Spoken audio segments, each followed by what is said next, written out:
Hey, Tamara here. This week's video, I'm going to be talking to you about how to stay consistent with your diet and your exercise from a spiritual perspective. So a lot of the time when we're talking about building consistent, healthy habits, we're looking at practical things like time management or planning, things like that. And if you do struggle to make time for exercise, you can grab my 7 secrets to exercising even when you're super busy in a link that should pop up here, one of these sides. You can check that out. But today we're going to be talking about from a spiritual perspective. So a lot of times in the wellness industry, people talk about having willpower. And we feel bad about ourselves if we fall out of our routine, if we don't finish a workout plan that we started or a challenge, and we think, well, she did. She must have more willpower, more self-control than I do.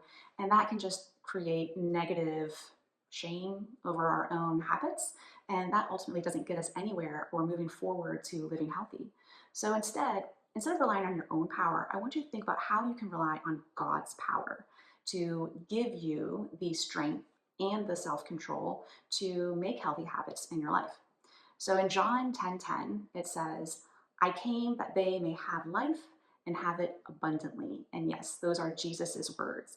And when he's saying, I came that they may have life abundantly, he is talking about every area of your life, not just abundant financially or with material things, but abundant inside, an abundant life of peace and of joy internally in your inner man that's going to affect your outer choices, your choices about choosing healthy foods over unhealthy foods, where we see it externally as self-control, but really it's coming from a rich inner life of God's power living within. The Bible also says that the joy of the Lord is our strength. So if we're feeling weak or we're feeling tired, what is the answer to that? Yes, it can practically mean more sleep. It can practically mean more nutrients coming into your body. That's very real. But if you're doing all those things and you're still exhausted, maybe you need more of what God has right here for you. And it's His joy, His strength, and He's waiting for you to just come and ask Him for it. So what does it look like practically to do that, to apprehend this spiritual inner strength? I think it comes down to filling the tank before it gets empty, not waiting. And of course, if you are exhausted, go to Jesus, go to the Lord, ask Him to fill you up, but go to Him before it happens. In our household, I'm establishing a new habit with my kids. We call it 5-5-5.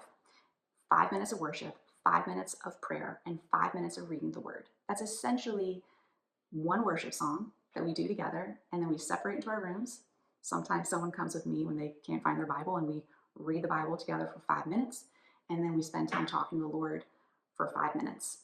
And it goes by so fast, so fast.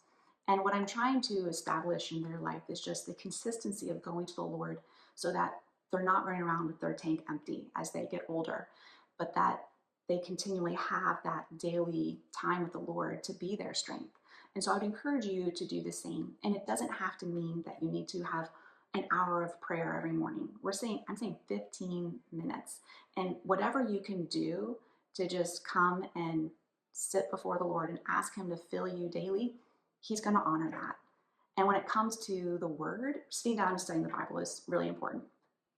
But also I do a really simple thing where I have little scripture cards in a few different areas of my house that I know I go to regularly throughout the day. So I have one card on my bedside table. So I always read it, practice memorizing it before I go to bed, when I wake up. And then I have another one by my sink because I'm at my sink, brushing my teeth, washing my hands several times throughout the day. And I practice saying the Bible verse. And then I have the third one on the dashboard of my car. And once I have it memorized and I feel like it's really part of my internal life, then I put up a new card. And if you need some cards, I do have a download for, I think it's 17 Bible scriptures on health and wellness. Link here or here. And you can get those, print them out at home, cut them out, and post them. You don't need to go crazy and post 20. Just pick a few to focus on. And then as you do that, it will just become part of your day and part of your even your prayer time. So I'd encourage you to do that. And then I'd be curious to hear, once you start doing this, how does that affect you being able to make choices that were hard but now seem to be easier in your healthy life, right? things that seem to be challenging, but now are fueled by God's power instead of your own willpower. So leave a comment below. I'd love to hear how that practically looks like for you. And this is just one of the things that I talk about in my book that's coming out, The Peaceful Body Approach. You can get the first chapter. The link will also be here and down below.